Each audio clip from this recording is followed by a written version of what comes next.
All right, hey, welcome to Rejected Pilots, the show where we have 1 hour to create a pilot, which is thus quickly rejected. And so today we have ourselves a prompt. And what is that prompt today, gentlemen? It is from Will, the world without an internet, correct? Yeah.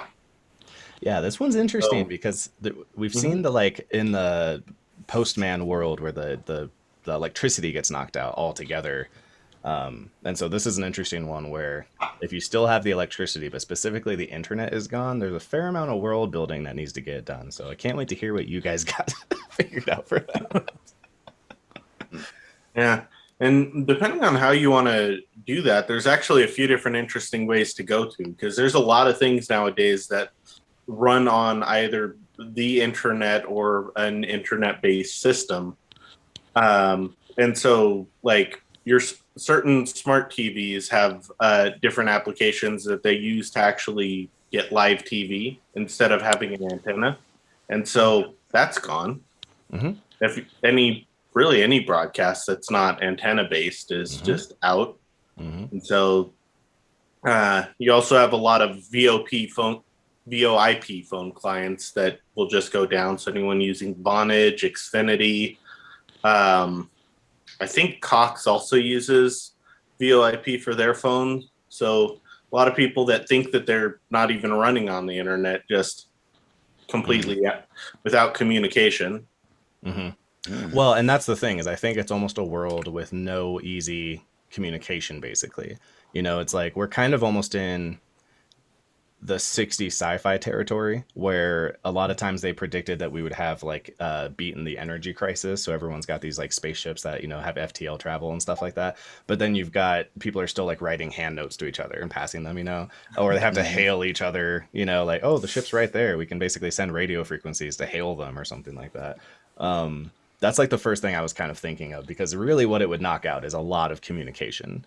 Mhm. But it would also lock out a lot of AI systems. There's a lot of Mhm. hospitals and military installations and stuff that require a lot of machine algorithm stuff to take care of like simple processes, and that stuff is all generally internet run. Also like cloud storage, Oh yeah. like a massive amount of data that was gone, True. Mhm. Yeah. or And data So I that's like useless. You the can't do anything with it. Like YouTube obviously goes out because there's no internet, but then they're sitting on all this like hard data that they have stored in their servers that like is pointless. It's just people like yeah. dancing. And that Yeah. raises an interesting question because, like, if the internet goes out where computer systems can't communicate to each other on an outside network, our intranet systems also going down where you have like two computers connected with an Ethernet cord. Are they not able to communicate? So this is a question I guess you have to answer. So yeah, that's what I was kind of wondering is like, what would it be that would knock out just the internet and not knock out, the electrical grid or whatever? So to me, it seems like Mhm. one of the ways you could go is that this would be like a attack. Someone has written something that specifically attacks, internet capability, and theoretically in such a way that they don't just fix it. you know. Yeah. Yeah. Wouldn't also something happening to all the satellite network, wouldn't that also knock out the internet to some degree? Yeah, I would need to know to a more. large degree. A lot of our current internet system is set up for satellite communication for uh, any type of long distance communication. Right. So It also kind of would lead into what genre you'd want to discuss with that, because Mhm. like what you were talking, that would be like a great like military thriller type genre. yeah, it could be a clear and present danger kind of Harrison Ford kind of thing. Yeah, I Patriot was gonna Yeah. movies. say it's fairly Tom Clancy right there, and I Yeah, Tom think Clancy. Yeah. I think the impetus for this actually is pretty well put together too, because this would be like a tech startup coming up with a communication optimizing AI or something to that effect. Oh, I like And Mm, if that. you and if you wanted this to be like this shuts down the internet and like communication specifically, you could roll all that into this is a thing that was like meant to optimize, and it Yeah. kind of figured like, okay, we just need to shut down all these communication pathways between people Hmm. for some end, you Or it know, could be as simple as a glitch. I mean, if you did want to a go total the true. glitch. if you did want to go the more this has been done a million times. Ultron. Like, yeah, there you go. Yeah, I was trying to think. I was like, there's a million examples of like, we tell the AI, hey, we want help in this way, and then its interpretation of it goes horribly awry.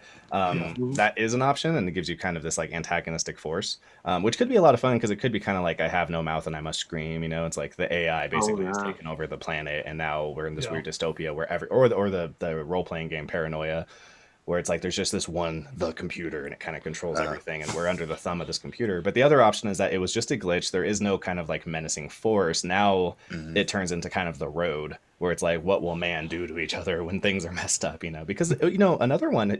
Are you guys real familiar with Hideo Kojima's last game? What's that game called? Death Stranding. Yeah, I heard of it. So the main premise of the game, it's a very simple premise because it's, the postman in the game basically. But what happens is, because of Cataclysm, all of the cities have been kind of separated from each other. And then the whole theme is reconnection. So you have to try to physically make these like points where the cities can open up lines of communication and be able to work together again, So Interesting. you could kind of end up in that kind of post-apocalyptic situation where it's this problem now where because communication has broken down, everyone has kind of gotten isolated into their own little areas. And they can only communicate effectively up to a certain distance. And then after that, it's just a nightmare again. So the states would kind of fall apart, and it would just kind of become city by city and maybe even like borough by borough, True. Totally. yeah. So we're kind of looking at a grand scale drama about what would happen to the U.S. or kind of the world if the internet were to suddenly go out. So that's our genre, I think. Depending on how much you want to leave a mystery, the other thing that you kind of touched on is this would make a great premise for a horror series. Oh, interesting. Because then that's kind of the problem with horror is just the communication. Like, somebody call the police. Now you're back to like 1950s. Like you got the killer chasing after you and no way to call for help. Right. Well, and also like, this is, Rejected Pilot. So this is a show, right? So there's also a lot of cool options to be able to have like the horror episode. Where it's like, because you can play with a lot of these different kinds of things, where you have Black Mirror anthology. Well, you can have, no, I think it can be the straight, for like, have you ever guys watched the show Atlanta from FX, Donald Glover show? No, I haven't. He did a similar thing where it's like episode 7 or whatever in season 2 is just randomly a horror episode, and it's like, you can have that because it's like, well, we're dealing with, maybe even especially if you were switching around characters, you could also get away with having like, okay, we follow some government officials, and when we're following them, it feels like we're watching a Tom Clancy thing. But then we're following like these, survivors who are trying to make it, and it kind of feels like The Walking Dead, and then every once in a while they run into bad hombres, and that could be like the horror episode because it's like, yeah, there's no communication, you're stuck, all the same problems are still there. Carrie, what's up? No, I love that because I like the idea of the isolation episode happening with just a very classic 70s premise of somebody broke down and there's nobody to call. Yeah. Right. And on top of that, the reason that one of the things I like about the anthology idea is it can be an anthology idea that like the audience is getting multiple pieces of what the end of the series would be, which in my mind, like, cause I like the glitch because I just rewatched Age of Ultron. So that's why that came up in my head. But I like the idea of the glitch being a thing that, somebody just takes advantage of. Yeah. And then maybe you've got a population that is, existing off of, 1970s kind of, like you've got power grids and everything. So maybe things aren't too different, but there is one person or a group of people that have consolidated access. Yeah. And can legitimately control anybody who would be in opposition because like, oh, we've got your information. Like you've got to go back to the bank and start filling out teller's notes again. Oh, check that out. You don't have any money anymore. Well, an easy villain to do would be like the Boomer's Paradise villain, where he's kind of like, see, I told all you kids in your confounded technology, and like, I still know how to work on a carburetor, and I still know how to fill out a bank teller's note, so you could have this kind of like coalition of Boomer society in the smaller town, maybe in a more rural area that already wasn't so connected. In theory, a certain small town in Nebraska would get along a lot better than someone in the middle of LA. Driving around very determinedly in a stick shift truck, like right, yeah, with "I told you so" the whole time. I mean, this kind of bounces into territory of like what's it called, Cloverfield, 10 Cloverfield Lane. There's the guy who's like the big doomsday prepper, and they're like, "Oh, well, what would you do if you got out of here?" And he's like, "My whole life I wanted to be ready, and I was." It's like, this is the payoff for everything I've been doing in my entire life. Like, I've already done it, And then same thing with like, we're also getting into kind of like Gus Fring territory from I can't remember the guy's, Carlos Esposito or something like that. The guy who is in, I think, The Expanse. Where he's Esposito from Mandalorian. He plays Moff Gideon. He does, but he's in a show where it's like a post-apocalyptic thing, and he ends up becoming like, this like heart, kind of think like a Book of Eli, the bad guy in that one. He becomes like this kind of warlord, but the whole shtick is that he used to be like a photocopy guy, something really, he wasn't like, a high status person before, but he had these things inside of him. And when society shook up, and then things kind of fell randomly again, he ended up way up on top on the other side of it, But like, because the system was too oppressive and powerful, he couldn't do anything like that. So he ends up just being a photocopy guy. But then in the future, when things go awry and now there is no powerful system to keep him down, he now turns into like what his kind of, destiny, what was in his heart was always to be. And I thought that was kind of interesting. That's amazing. I love that. That's cool. I'm trying to look up what show it is now, but I am too now. Yeah, let me see. Giancarlo Esposito. It's not the Maze Runner movies, is it? Oh, I sure hope it's not. Maybe I'm wrong. Maybe it's not him. I think maybe I just thought it was him, but let me see. I'm looking for it. It should be a TV show. Is it Revolution? He's only in a couple. Is it Revolution? It doesn't ring a bell. Because that one is about a post-apocalyptic, no technology world. Mm-hmm. Well, I'll go ahead and just say that maybe I was wrong and it's a different guy, but yeah, you guys. I love that premise though, that he was a photocopier guy that right. is just in his element. Mm-hmm. That's great. And so again, you could have that same kind of thing where you end up with this dude, who is a what's it called? What's a like just a mechanic or something. Well, I mean, even the book World War Z covered this as well, where it was like all of a sudden when zombies came around, the usefulness factor of jobs completely flipped on their head. And so like, mortgage brokers and, the stock market guys and stuff all became like people with like low skill abilities that were unimportant, and people who could build a house were like wildly important all of a sudden. So the high status people became all of the like, what do you call them? All the tradesmen basically. Yeah. Since all the financial stuff has basically now all gone digital. Mm-hmm.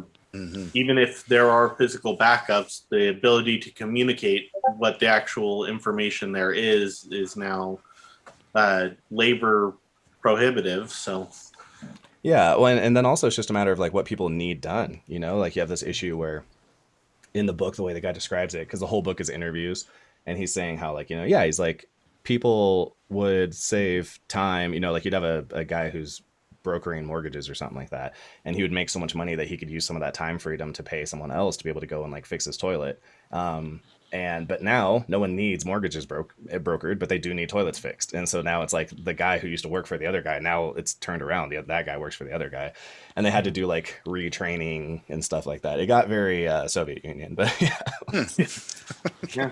And speaking of like the doomsday preppers, there's a whole bunch of people that live in their little camps out in Lake Idaho that pardon me, still listening, have just kind of fallen off or purposefully tried to fall off the grid, and 100%. Now there's no grid. Well, I even think about like when the Great Depression happened, it's like the stock market goes to crap, but there was probably a fair amount of people who were still kind of living like Little House on the Prairie, out in the middle of the boonies or whatever, and they didn't really notice much of anything, Yeah. So actually, it turns out the show I was talking about is called Revolution. That's the one I was saying. Revolution. Oh, you were? Okay, got it. I was right. You were right. Yeah. Well, I didn't know the name of it, but I was just Googling. So yeah, he plays Major Tom Neville, and I guess he was an insurance adjuster. Nice. Okay. And then he joined the Monroe Republic Militia, the Blackout. Now he's a captain. He's the antagonist. It's like, yeah, that's very fair. There's a lot of those people that have that, and so you get that situation where like, what would a good man do when given the opportunity? When given all that power, yeah, to be a warlord kind of situation. By the way, he plays great antagonist, Giancarlo Esposito. Yeah. Oh yeah, magnificent. So he is great. The only problem I have is that he's getting a little samey. Sure. That's why I always call him Gus Fring and everything. It's like, oh, it's Gus Fring and the boys, like, because he's really just. Oh, is he in season 2 of that? Yes, he is. Yeah. Oh, okay. Nice. I think he actually pops up in season 1. He's he might. Trying to remember. Yeah, when Homegirl's trying to get like her raise or whatever and stuff, like her boss is him. Oh, okay. And then so he kind of takes over as like the main. He replaces her basically in season 2. Okay. But yeah, so it's very. I mean, so we've kind of talked enough about it to have an idea of where we want to take place. But that was one of my first questions too. Is like, did this happen yesterday, or did this happen 5 years ago? Did this happen 20 years ago? You know. I like it being recent, so we can see kind of the change shock factor. Another good option too, though, is to do it where it's been a couple of years, and so things have kind of settled a little bit, but we still have a lot of Mad Max problems, and then we can do flashbacks. Oh, I So like when you that. have That's even better. characters and they're having like, you see how they interact in this way, and then you can have like these moments to be like, oh, this is who the guy used to be, and then you can have a lot of those like shock kind of like, oh my god, this guy used to be an insurance adjuster, now he's like a hunter of man, like that kind of Yeah. stuff. Okay, I like that. What do you guys think, Carrie? As I say, Will, it's what an are you option. thinking? I'm not married to it. I like the idea of it being a couple years in. I was toying around with the idea of absolutely aping the 28 days later intro where it's like, I've been in a coma, but they did that for The Walking Dead. They did do that for The Walking Dead. So They already so 3 years so 3 years on, I like that, because like part one of those things with apocalyptic fiction is at what point does society rebuild? And I think a couple years in, you'd have people that are, more or less used to this. You could have a couple of like gags in there where it's, people have gone back to calling just meetings forums or something like that. Yeah. Like in putting Town in halls the and internet, stuff like that. town halls and stuff. Like you got a little bit more of that. Town crier. Town crier. Yeah, exactly. That's the town crazy person. He used to be big on Reddit, like that kind of shit. Yeah. His name is still whatever his Reddit name was. Well, I mean, few of us are kind of experienced with the military stuff. I mean, I think one thing that'd be interesting there is like that first episode being kind of a like what shuts down from like this real base institution. Like if that first episode is like, well, fuck, what do we do now? Like, can you imagine the immediate response being like, all right, if this is a terrorist attack of some kind, then we need to declare some martial law right off the bat. Well, and you could have people who are wrong. Like you said, it could be a glitch from some kind of system, but then you have these like anti-vax type of people who are like, I don't trust him. I don't think it was a glitch. I bet it was the Chinese or it was the, whoever. Yeah. And so then that could be how some of the, because a lot of times what they do is they use like religious fear mongers to be the reason that the person has like a thumb under control of like the town. This could be not that. There'll be a chance to do something different and make it where it's like, no, the guy just used fear mongering from like, no, this is a terrorist attack and they don't want you to know. And so, a guy watched Red Dawn too many times. Yeah. Now, I think for the protagonist, two of the places that come to my mind, and again, I'm not married to anything I'm saying, but the two first places that come to mind are, so to hit the kind of coma thing, you could have it where it's a guy who immediately did bug out, and he's kind of been living on his own this whole time, but then maybe he gets captured, or something happens where he ends up getting clandestinely connected into some kind of city. I like that. Some little town or whatever. So now he's like the outsider having to kind of, maneuver through a town that is got probably a crazy guy as like the leader. The other option is that it's kind of like, do you guys ever see Reign of Fire? Matthew McConaughey and Christian Bale. Back in the day, Dragons. Yeah, me too. Back in the day. Well, in that movie, it's like we're watching a town, a little community that's kind of the remnants of like these survivors who are just trying their best to survive. And our hero, our main protagonist, there's kind of two, but our main protagonist is the guy who's like, I'm just here trying to keep these people safe. He's kind of a Jesus figure. He's doing his best to keep these people safe. And then the conflict comes from when an outside force shows up who's like a military, contingents. And then they're like, no, we need to take the fight back to these dragons. And so you're doing this wrong. You basically backed these people in a corner waiting for them to get murdered. So it's kind of like, is our protagonist the guy who represents the norm that needs to change, or does he represent the change that's going to affect and destabilize something that's already happening that's not good? That's an excellent question. Yeah. And that kind of gives a nice thing with the time, with a bit of a time skip, is like if it's the first couple of days, you might have like the first day of people just upset and complaining that the internet's down.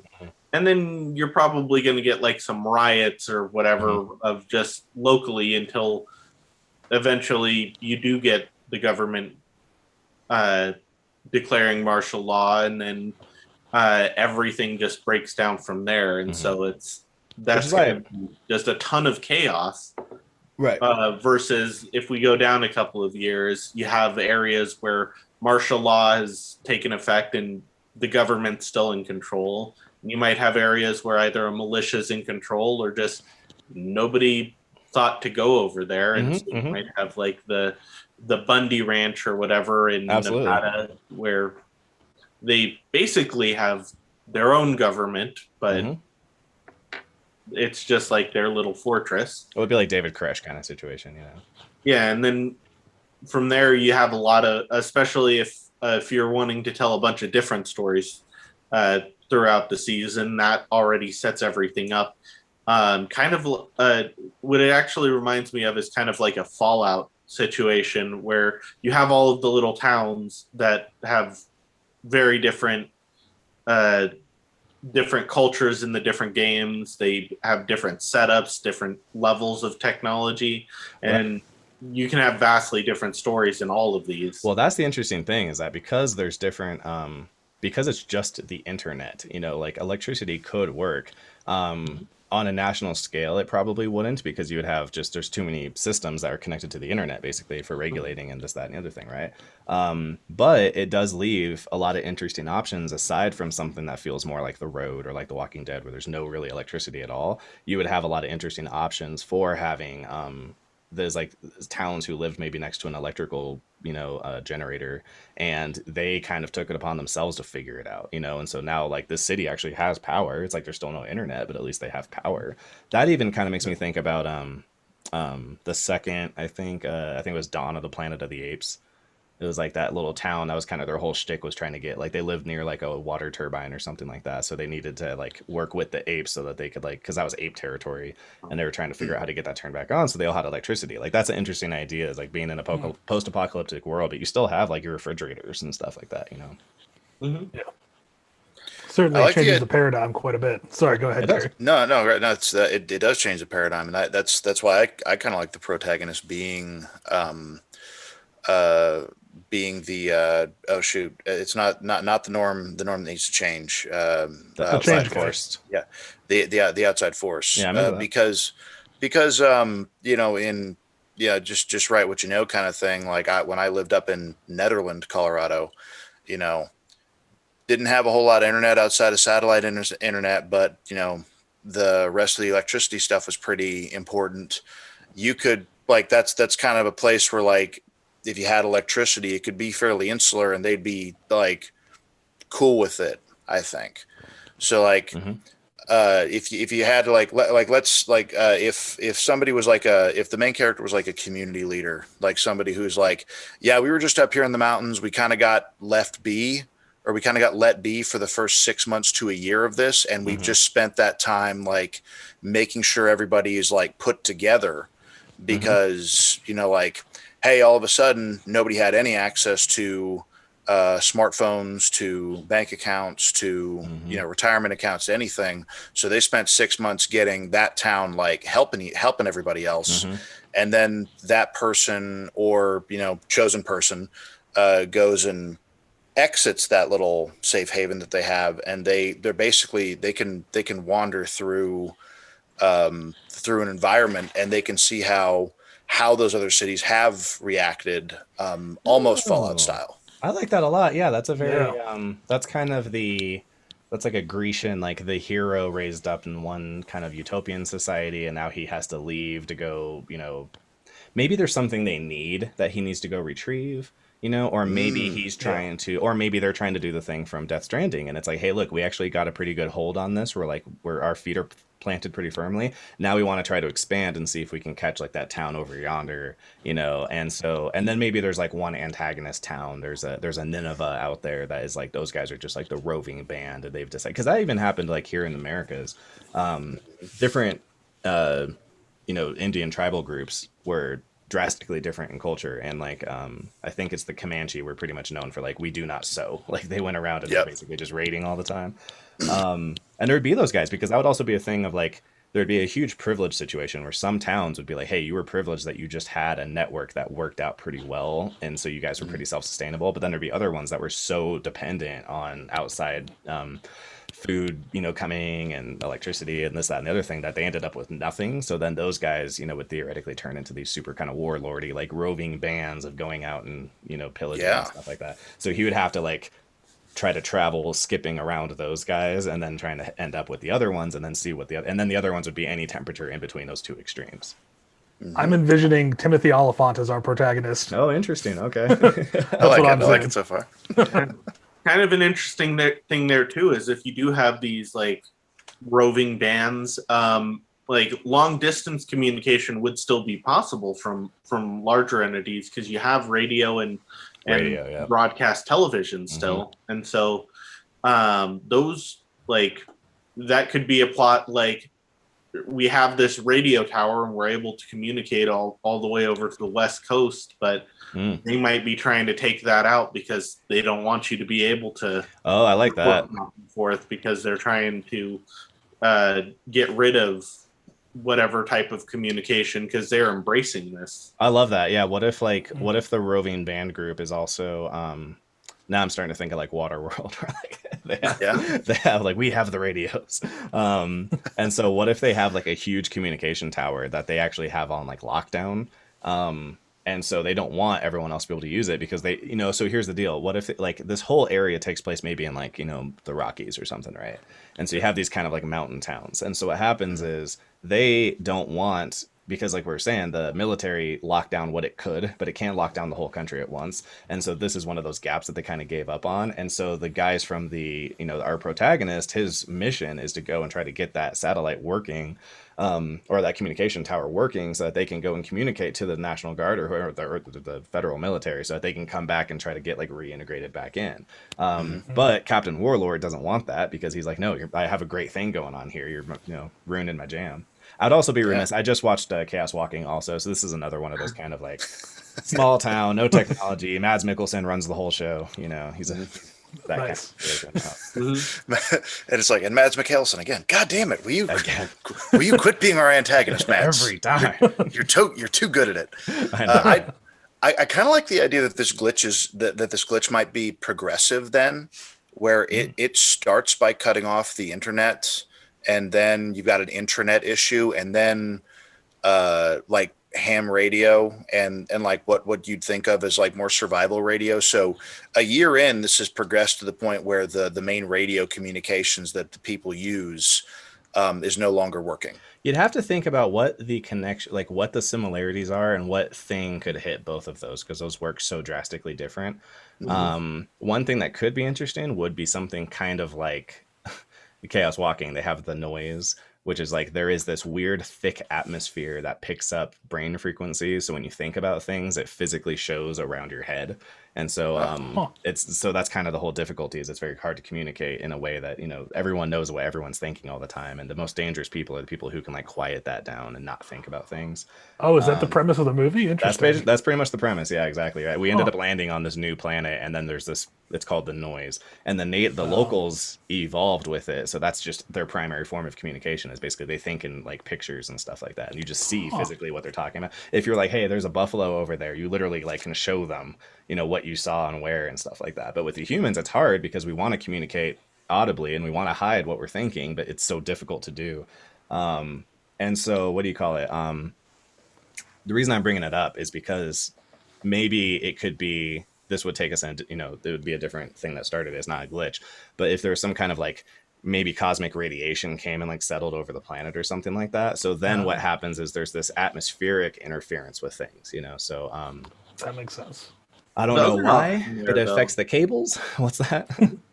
Well, the other option there is it's just not explained, and you could even give out just disinformation of, this X scientist thinks it's this, X scientist thinks it's that, and you might have even, if we're going through the perspective of different cities, everybody has their own theory, and so Absolutely, you have yeah. the one that thinks, oh, it's obviously the immigrants, or this was China. Yeah, And right, then right. you have the other people that are like, oh, this was like cosmic rays, or this is some sort of divine punishment, or like a Tower of Totally. Babel situation. Yeah, we had a Or good. you have other people that are just like, this is just life now, whatever. Mhm.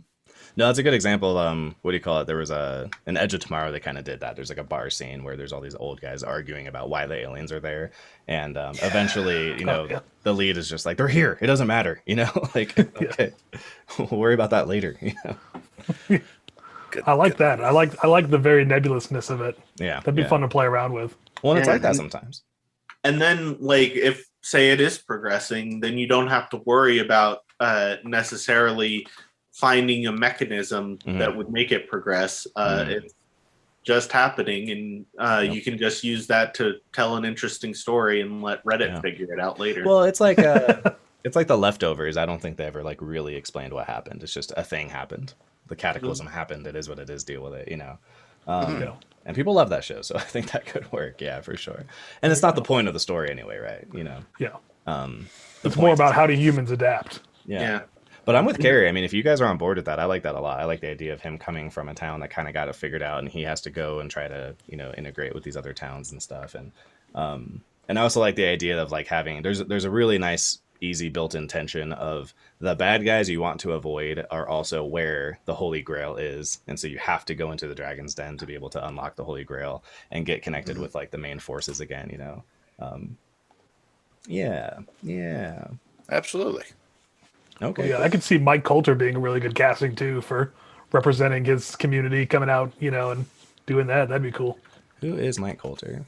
Luke Cage. Oh, Luke Cage. interesting. Okay. Yeah, he'd be good for that. Yeah, that's not Get a too shabby goatee at all. going. When does he not have a goatee? That's true. Well, I guess when he has a beard.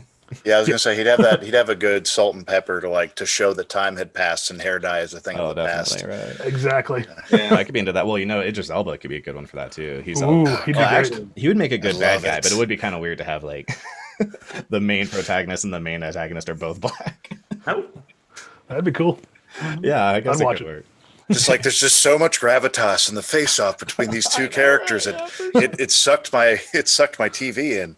Well, it Like- could be kind of fun too, because there could also be the kind of like, you always have to have the villain give the "we're not so different, you and I" kind of speech at some point. And so that could even work where he's trying to appeal to him on some kind of level that's like, hey man, I'm not, you're what you're doing is not my bag.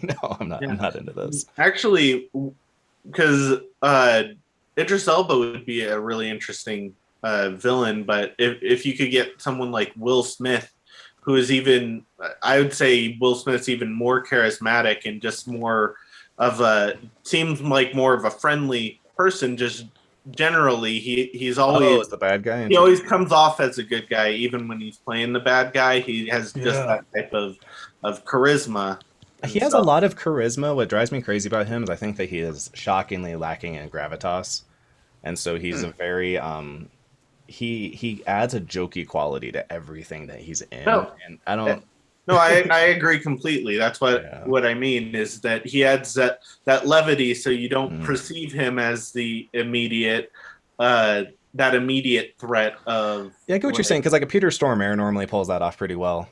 He's he's almost always simultaneously funny, but it's that same thing where it's like, because he seems cool and welcoming, then when he like turns on you in a second, it's like, oh crap, which makes him a lot more intimidating. I guess that's what I mean. That's the hard part with Will Smith is like, man, just trying to think about him being intimidating at all.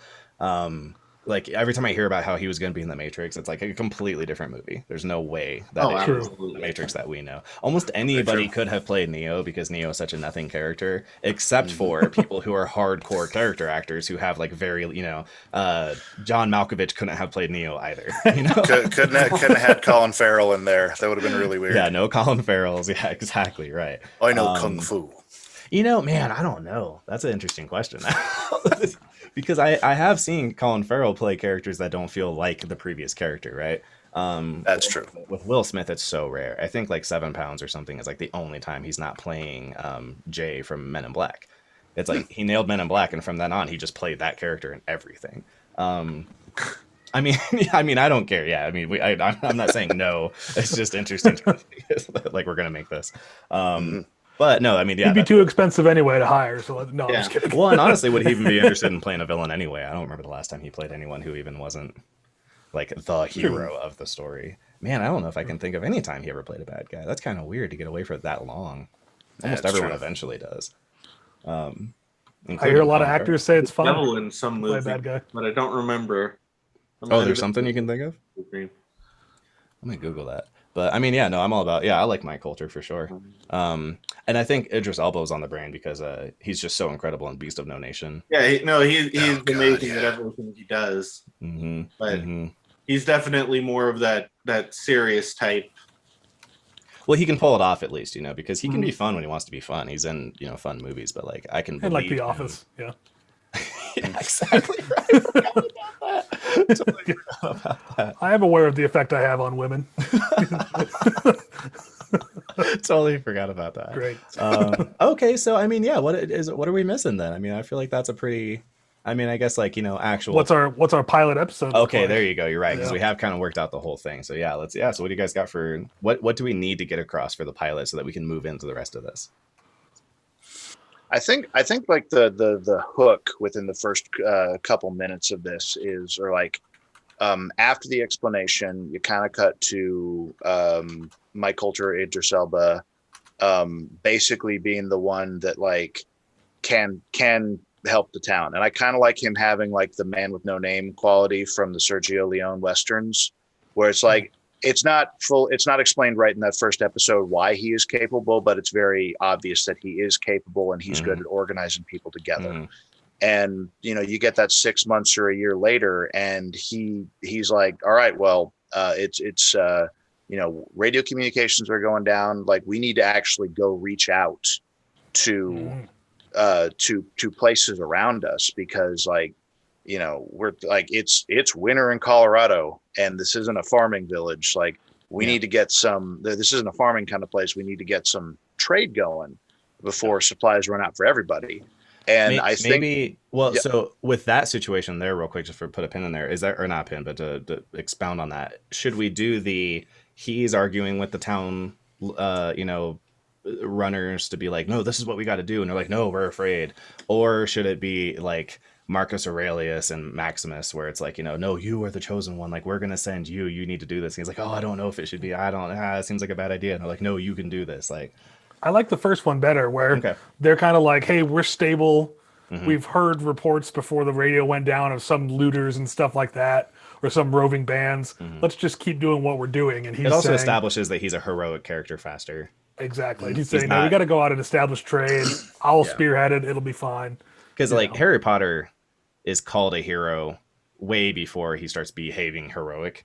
So, like, so with this, you can establish right away that, like, no, he's the one who has it inside of him. He's not being pushed into the journey. He's, continuing on. Okay, so I'm into that. All right, so Carrie, I'm sorry, I keep going. No, that's perfect, because I like the idea that radio communications have shut off. They've heard something about looters, and they're prepared for looters. Like maybe it's Idris Elba and one or two other people, and then like the second they enter another town, it is. It's kind of like disarray, because like you could make an argument that they run into another small town that, instead of pulling things together, everyone's just kind of stayed in their own homes, and things have like really degraded because it's gone to kind of a strongman kind of economy there. Yeah. Well, and one of the issues you have is that if you don't, a lot of the civilizations that we don't remember are the ones who were not good at trade. So it's like, if you don't expand, then you wither and die on the vine, so like that's even the issue that like our heroes would be worrying about with their own town, is that this thing would be like, this can't last forever like this. We're not growing, and to not grow is to basically wither and die, so this is something that everybody needs, including these other towns. And that could even be a good way for him to talk to the other towns that are like chaotic neutral, where it's like him explaining that same thing, because they could even combat with like, no, we're doing fine. you know, and it's like, well, yeah, today, you know, but what happens with blah blah blah, what happens with blah blah blah. Also, you know, who is always trying to innovate is the bad guys, you know. So like what happens when they come over here and we can't, you know, oh well, we'll handle it. It's like, yeah, but at what cost, you know, and for how long, you know, and also like you're very confident for a person who doesn't know for sure, you know, look at these women and children, like, can you say that with confidence, you know, with their lives at stake kind of situation. You know that scene has to happen at some point, you know. He's gonna absolutely I like to get a lot of exposition in too. And I like the false confidence coming from something like a town that is like along a major route, and they have captured a fuel truck. Like we got a truck with gasoline. Right. Like, we are going to be fucking fine, dude. We're filling up. Run out, and they'll have nothing, and they're super confident, you know. Yeah, exactly. No, I like that a lot. And maybe even one of the places does need, like, you know, they would be fine if it wasn't for like the one worm tongue guy who's like running everything. Yeah. So it could be worm tongue. That desperate, right? And that could even be the bad guys, though. You know, I don't mind having the idea that like that was one of the issues. So Chaos Walking, by the way, not very good. But from what I hear, the book's actually pretty good though. And so what do you call it though? But that's kind of one of the problems in Chaos Walking is that like the bad guy town is like everyone's a bad guy, and it's like, okay, like I would be more into the idea that like, no, this is a salvageable town. It's just that they have insane leadership, you know. Like in Book of Eli, which is a great post-apocalypse movie. Yeah. It's hard not to. This has been, well, I guess we were kind of in a glut for a while where there was a lot of those coming out, you know. I don't know if The Road kickstarted it, but something did, and then there was quite a few of those movies around like the early 2000s. Yeah. And then TV shows. Okay, so I'm looking it up. Apparently, it's a movie called Winter's Tale where Will Smith plays Lucifer, and is like one of the antagonists of the story. I'm like, okay. Oh, there you go. It looked really bad, but I might watch it just to see Will Smith play a bad guy, you know? Because you have him in like Gemini Man, where he's playing kind of like a protagonist and antagonist, but they do the thing where they just team up anyway, so it doesn't matter. But sorry, that's off track. But I was like, but Will said he had heard that there was at least one. I was like, I really want to know. That sounds very interesting. We must find this out. I gotta find this, man. But you know, it's funny actually. I was bringing up John Malkovich earlier. He's another guy who makes a great like crazy town leader. Yeah, you know, but he'd be great as a secondary antagonist where he runs a town and is super obstinate. You know. Yeah, one of the chaotic neutrals. I'm into that. I like that a lot. Yeah, I am into that. And then I guess it's like a fun premise to bring in some of these great character actors to let them just chew the scenery. Yeah, 100%. Especially if you have like kind of different settings in each episode. Well, and budget-wise, it's not the worst because it's like it's not period, and you spend a lot of time probably in like these kind of woodland towns. You know, you could like build these sets if you needed to, kind of do like a Dr. Quinn medicine woman situation. You know, and we don't have to go into like a lot of buildings. You know, a lot of them could be facades or whatever. So it's kind of interesting because this isn't, you know, like our Matrix show was going to be like hellaciously expensive. Yes. I still swear by it though. I think we had some good ideas on that one. We had some great ideas for that one. I like that. I agree on that one. I'd watch that show. I would absolutely watch that. So far we're 0-5 or whatever. I'd watch every show we've made so far. I absolutely would too. I don't know if all of them would be my favorite, because but they'd be good. Well, some of them aren't made for me, but I was very surprised at how some of them came out. Especially the first one, the what's it called, the D&D one or whatever. Yeah. Probably not my kind of show, but I'm like, you know what? I would definitely watch it. It's a little sitcom, but it'd be fun. Yeah, a little bit. Yeah, this is definitely in like that kind of a, you know, hard drama AMC kind of show or whatever. Yeah. Although again, I think just about every show could be on HBO. So, so let me think. Okay, but again, so he decides to leave. I don't think you want him like leaving being the end of it, because it's kind of like, okay, so episode that should be a midpoint in the episode. I think so, in the pilot. Yeah. So we need some like Act 3 conflict, basically. We need some kind of question of like, ooh, what's going on here? I think his first big speech with the chaotic neutral town could be the climax of the episode. Yeah, what if we could kill two birds with one stone? What if he ends up actually running into, like, I'm imagining like roving bands of guys with shotguns on pickup trucks, hanging off the sides and stuff like that. So what if he kind of gets himself caught up in that, but then that ties him, and maybe he gets away once, and then the second time they're like getting ready to try to give some business to some people, or maybe he goes and like saves the daughter of the governor from a roving band or something like that, and then brings her back to that nearest, hey, do you live nearby here? And she's like, yeah, my town is just yonder. And so then he goes to the town and gets met with guns or whatever, but then he gets to explain that like, hey, I saved her. And so then that's the end of the episode or something like that. Yeah, that kind of gets okay. Nice, the knight saving the princess from the dragon kind of overtone. So you have kind of that cultural feed into the this is our good guy, the metaphorical holy knight who we're gonna join through here. And it's also a save the dog, or save the cat. Save the dog. So that kind of establishes again that like our character isn't only brave, but he's also like heroic and pure. It establishes the threat that's out there. And then it establishes him getting into like, okay, here's the new, town. When we go to episode 2, what's going to happen. You're not like, because if we end with him leaving his town, then episode 2 is the start of anything. Where at least with this, it's kind of like, okay, we kind of know now. I want to know the rest. Yeah. Well, now shoot this down. Out of water. Go ahead, Kerry.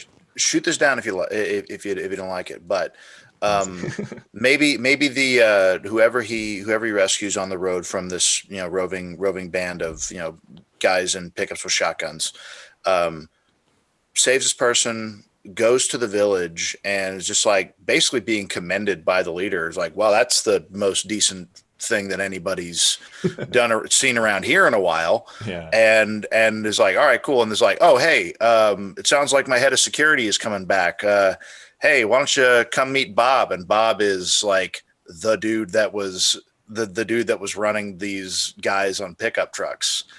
And it's like, oh, so basically this guy now knows that, oh, so this guy's head of security, like his militia is going rogue and is straight up looting people on the road. So either that, or I like the idea too, that what if the John Malkovich guy is actually on the take? Like maybe he had been given a ultimatum from the other bad group a while ago. And so they were like, hey, you either basically act as a pawn to me and you like pay taxes and stuff like that, or we'll just come and raid and take over your whole town. And so here's one of my guys to act as your head of security to basically make sure that you're doing, this is a very Rome thing, right? It's like you go to the different Germanic tribes and you tell them all, here's one of our guys, he'll be your jarl, and then you guys will be kind of under our thumb. So kind of like, not completely assimilated, but a subservient group to us or whatever. And so then you can kind of establish too that like, oh, what we're trying to do, but in a nice way, these guys are already doing, which proves his point too, to his old elders that he was telling like, hey, like maybe we're not the first ones to come up with this idea, and there's going to be some kind of locked arm group and they're going to be a bunch of bastards, and so like we got to do something about that. If we don't do this now, someone real mean's going to do it. And then that would establish a cool place for the John Malkovich guy, where what has to change is he has to become brave now. He has to undergo a change for himself and be like, no, I am shedding, that other group or whatever, and I'll join you in your fight, against these people for sovereignty or whatever. And then I love that character arc. I love it. I think that's a cool one, because instead of him just being a guy to be shot, it's like, no, it actually has to come from, like the protagonist has to appeal to his better angels rather than just like another guy to shoot, because the ultimate bad guy just needs to get shot. So like we don't need a bunch of those guys. It's like, I think that's a great idea, man. That's also that's a great stinger, like cliffhanger, is like, oh, let me introduce you, and it's that dude. That would be pretty sweet. Especially if I just picture from Inglourious Bastards when they bring in Hans Landa, that drum. Oh, right. Oh, God. Yeah, totally. That's the end of the episode right there. Yeah, no, I'm super into that. No, I like that a lot, especially if he's like he's kind of scuffed up or something from the encounter, and then he has some BS excuse or whatever, but it's that thing of like, I know that and then that's also awesome. Protagonist doesn't know that John Malkovich is on the take, so then that gets revealed over time, and it's like, oh shit, like this is worse than I thought, and that's perfect. Maybe he even witnesses like the tax situation or something like that, it's like, because so like in Warhammer 40K, that's a big thing where like the empire of mankind has all of these disparate they own like thousands and thousands of planets, And so there's just not enough manpower to be able to go and govern all of them specifically. So what they do is they say, basically, you guys can run things however you want, with a couple exceptions, like no religion, because they're very anti-religion. But what happens is we have these taxes. So like if your planet is rich in whatever resources, then that's what you end up having to give us every time we have these black ships show up and come and like collect from you or whatever. So there could be that kind of situation where it's like, hey, look, we're not telling you guys what to do, but you guys have blah blah blahs and we don't have blah blah blahs, so like you guys have to give us, you know, X amount of whatever. It's also very like the grasshoppers and the ants in Bugs Life. Totally. You know? Yeah. So yeah, and that's the thing too, is I think it'd be cool to have a guy who really can be very commanding as a villain there. Even like a Jeremy Irons in his prime kind of guy, you know? Oh yeah. Who voiced Hopper? Oh, that was that Kevin Spacey? That was Kevin Spacey. Yeah, that's crazy, isn't it? Mm-hmm. Back when he had a career. Well, it's him like right off of like Seven. Yeah, that's true. Oh shit, it is. You're right. Oh, isn't that? You think about the time period. That's so. Pixar is just like, yes. Disney does that all the time. They had like George Carlin play like one of the animals in Brother Bear 2 or something like that. I was like, he was the hippie bus in Cars, because that was like his first. That was one of his first bits. He used to do the hippy dippy weatherman on the radio. Oh, funny. So, okay. Well, that's funny too, because it's like, who is this for? Like, it's so interesting. It's like, you know, kids don't know that. Yeah. Or like they had like in Over the Hedge, they had Rock in the Suburbs was like their theme song of the movie, but they had to rewrite almost all the lyrics because that song is filthy. Yep. So it's just super funny. It's like, okay, fine. If you guys absolutely have to have Ben Folds, I guess, like whatever. Yeah. What do you want? Just keep the beat. Like, I know. Yeah, basically, right. You can have the phrase "I'm rocking the suburbs," but almost everything else has to change. So funny, dude. Yeah. So, yeah. Actually, your Warhammer 40K thing gave me an idea, because let's say the federal government is still a thing, but because they can't communicate very well, they might have this big military force.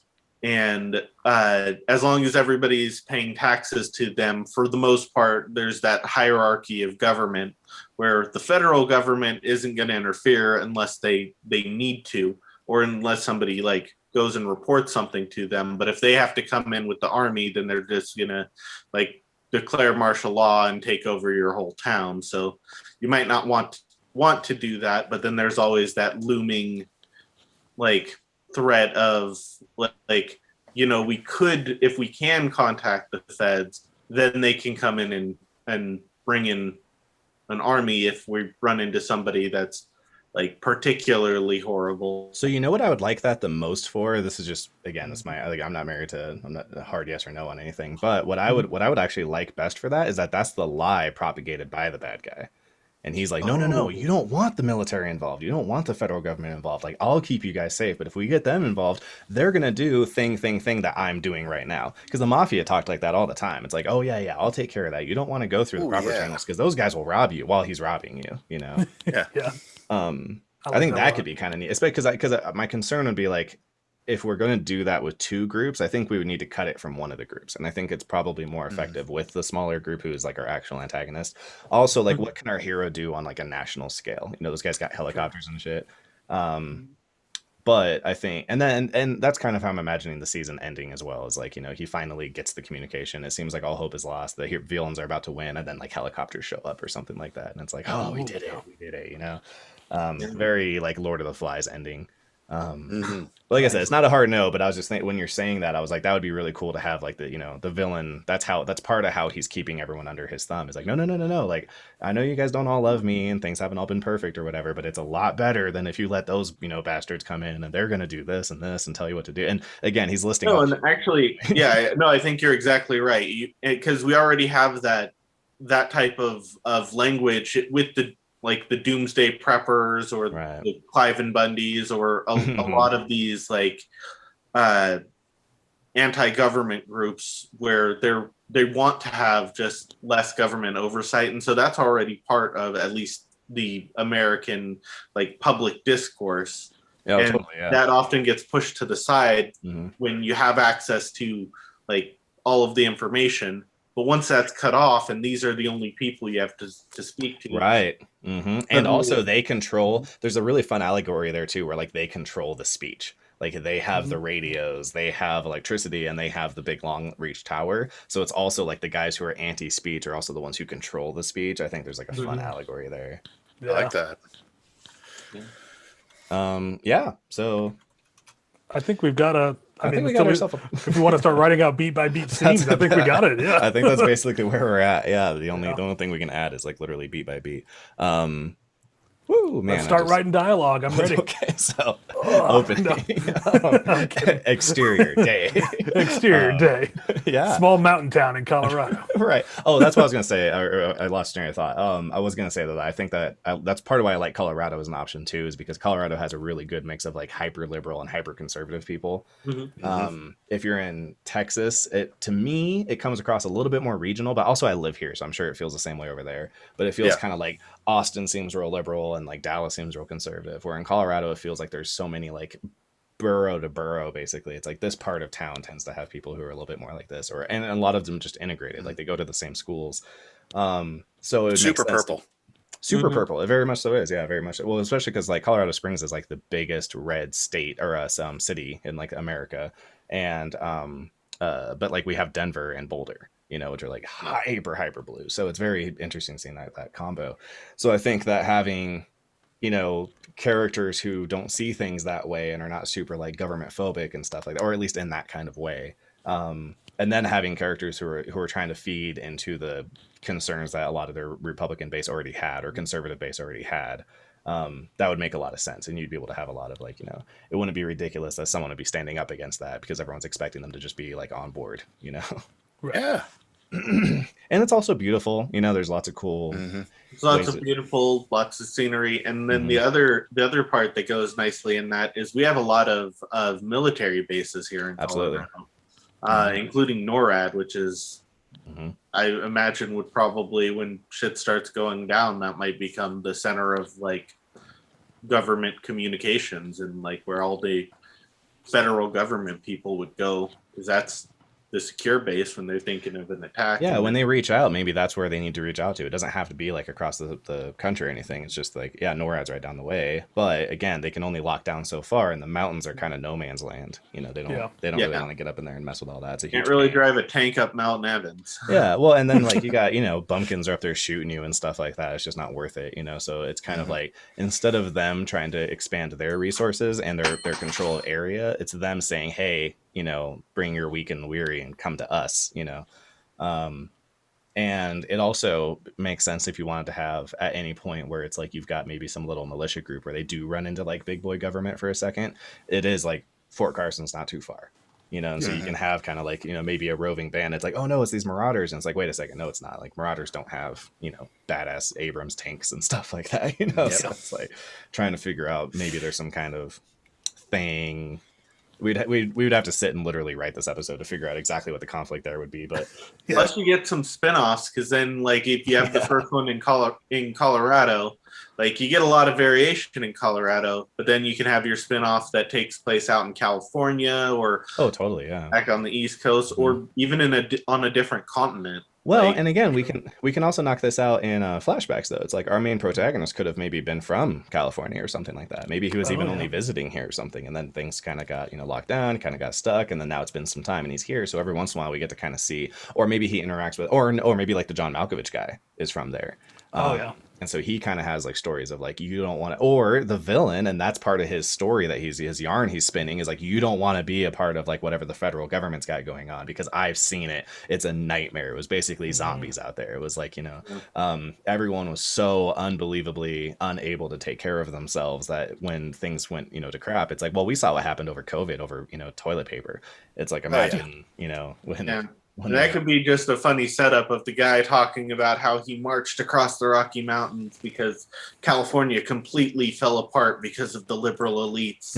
Yeah, exactly. The internet went down. He just spins it as hard as he possibly can. Well, and if you want dialogue for that, I will interview literally half the people here in North Carolina. Yeah, right. When I say I'm moving out to California for work, they're like, "It's." I'll interview my uncle. But it's also very like it would be fun as well to do a thing where he's like, maybe we're hearing voiceover of him describing the events, but then we're seeing something different. Ooh, that'd be fun. And so it's still bad, but it's not what he's saying, you know, and his reasonings and different. stuff like that, you know, right? Yeah. And he's poisoning on these people's minds, and it's easy because these people already have these kinds of opinions, you know. They already had bumper stickers that said Californians go home, you know. So yeah. So okay, rock and roll, man. Well, I'm ready to cut, print, and call that an episode, man. What's the show called? Ooh. Lights Out was already a horror movie. I know. Well, the other problem is that this kind of universe-ish has already been done enough times that there's so many of these, you know, like the Postman and crap like that. You know, it's like all the good names have been taken. Unity Fallen. Yeah, I'm trying to think about something like that. Yeah, something Unity about, like, Fallen or something like Connection. that. Yeah, something that like Connection Lost. Connection Lost. Yes. Connectivity issues. Connectivity issues. Yeah, no, I like Connection Lost. I kind of like the whole like Paradise Lost kind of. Ooh, that's not bad. That is. That is Connection Lost. Yeah, it's got on kind of a nice little levels. I like it. It works two ways. Nice. Yeah. Okay. Cool. I'm into it. All right. So that is the pilot episode and half of the brief of the season of Connection Lost, starring what's the guy's name? Mike Coulter. Mike Coulter. And some other guys, possibly John Malkovich, possibly Will Smith. Possibly Will Smith. That could also be just real quick. That could be fun to bring like celebrity guest stars on as the celebrities living in the in the world. Yeah. It's still the same world. That would be really good in because like we're talking about the genre episode thing, you could have like a more chill episode, lighthearted. Yeah, you could have kind of a more lighthearted episode. You need like, especially like right after maybe a really hefty one. Yeah. Then you can kind of like, but if it ends in a success, that was kind of one of those Pyrrhic victories, then after that, you can kind of get into like, okay, here's, and you need to remind the people every once in a while, like what it's worth living for in the first place. Sometimes the worlds are so dour that you're like, everyone would just kill themselves. Like, what's the point? You know, like what even want? So you have to kind of remind them. So that could be a fun episode to be like, yeah, you got like Owen Wilson. Owen Wilson. Yeah. Well, what you could do to have I've taken up farming episodes, because especially if the main antagonist is like this big, like, Rush Limbaugh type of like anti-liberal, like you could have an episode where like mocking where you go the other way. You have like this little town where it's like uber conservative, like they haven't progressed a day past like 1952. And it's just running perfectly because everybody's nice and cordial. Well, that's kind of what I'm thinking about the place that the hero comes from. Mm-hmm. You know, it's like they kind of just figured out that like, look, our town already wasn't hyper reliant on super sophisticated technology. People, you know, a lot of people here, maybe it was like a part of town where a lot of the industry, a lot of the jobs was like mechanic work. And so people kind of knew how to work on older cars and stuff like that. You know, they didn't have to worry about getting, you know, it's not a Tesla where you have to have like updates from Tesla. Yeah, right. You know, so it's like, so they kind of did plant their feet and figure out something that worked. But like we said, it's just the issue is that like without expanding, you know, it's just, you'll just die. You know, population rate isn't keeping up, you know, and so, and then if things go wrong, you can't fix things. What's up? Mm-hmm. Or like you could go even more extreme, like one of those like uber conservative doomsday prepper sites where they have their little fortress. Well, that's what I'm thinking about the Marauder. Yeah, and then it is an actual little like paradise. Like they've blocked out the Marauders. They have just like their insular things, and like they have just tons of guns and food storages, and they have like their self-sustaining farm. And it's just like a little nice paradise town, and we just see that. And I also think we'd be remiss not to have like a little hippie commune too. Yeah, absolutely. Yeah. That's where Owen Wilson's hanging out. Yes. Oh, yeah. Owen Wilson's hanging out in a hippie commune, and Joe Rogan has been elected the president of Texas. But we never go there. You just hear about that. President Rogan issued a statement today. Yeah. President Rogan's democratic process is to have two guests on at a time that he broadcasts out to the whole state. Whenever he does like addresses to the nation, it's always in this podcast. Oh God, I'm here for it. And they're 3 hours long. You just keep hearing like parts of his show on the radio throughout the series. It's broadcast. Oh, that's amazing. Yeah. Oh, that'd be kind of fun too, though. You could have like that could be a fun little world building thing. Is that like the Marauders have like radio, And so like people can like tune in and listen to. The other thing though is that it could be super oppressive. So maybe that could be the introduction of like, again, not to get too far into this, but like, there's an opportunity for us to have the protagonist actually show up to the Marauder City, not knowing necessarily how evil it is yet. And so then you kind of have the like, oh, nice, you guys have like television and like radio. And so maybe because they have like bunny ears and stuff, right? They can have like VHSs or, tapes and stuff they have of like old shows. So they play like I Love Lucy, but because they control all the bunny ears, whenever they want to do like assuming control, this is your leader telling you blah, blah, blah, they can just do that. So that takes us into the really creepy 1984 shit that's going on. Again, fitting with the allegory of them controlling communication, Oh, that's good shit. Yeah. All right, cool. All right, dope. Sweet. Well, awesome, man. Yeah. Got ourselves a show. So that was a blast. Cool. And all right, I guess I'll go ahead and I'll tell you what, everybody go ahead and drop us, let us know where the fans can find you guys on social media, on projects you're working on. What do you guys got to plug? Well, I'll go first. You can find me at Willshaw Art on both Instagram and Twitter. Check out his stuff. It's awesome, listeners. You can check out some of it here. True. True. I'm Josh Lindquist. Oh, Gary. No, go for it, Josh. Nope. I was trying to step on you. Go for it. I'm Josh Lindquist. You can find me at JLindquistBP on Instagram and Twitter. I'm Kerry Duvall. I'm nub.fist.style on Instagram, and I really need to consolidate the rest of my social media stuff because I'm like nub.fist.style. I'm the Steel Claw on Twitter, and I'm Lefty the half orc on TikTok. So I'm all over the place. Yep, no, that was me too, having to brand consolidation. Everything is just diegesis across the board. Yeah. All right, bye everybody. Bye viewers. So good. The Matrix TV show, but from the point of view of an agent. Oh. Or I guess the point of view is just the protagonist is an agent. Interesting. Yeah, it's a funky one, right? Ooh. Did you come up with this one, Chad? That's good. I did, and it wasn't for the show.